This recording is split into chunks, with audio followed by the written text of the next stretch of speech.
بسم اللہ الرحمن الرحیم۔ سر کامیاب زندگی گزارنے میں سوچ کا کتنا بڑا کردار ہوتا ہے۔ سر اپنی سوچ کو پانی کے قطروں سے زیادہ شفاف رکھو، کیونکہ جس طرح قطروں سے دریا بنتا ہے اسی طرح سوچوں سے کردار بنتا ہے۔ سر الفاظ کا چناؤ سوچ سمجھ کر کریں۔ آپ کے الفاظ آپ کی تربیت، خاندان اور آپ کے مزاج کا پتہ دیتے ہیں۔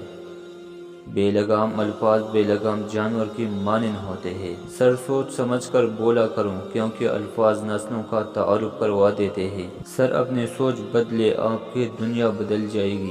سر زندگی سوچ سے بدلتی ہے، صرف باتوں سے نہیں۔ میں 1000 دفعہ اپنے ہاتھوں سے ہلنے کا کہو، وہ نہیں ہلے گا، لیکن ایک دفعہ سوچ لو تو اختیار کے مطابق جہاں چاہو لے جاؤ۔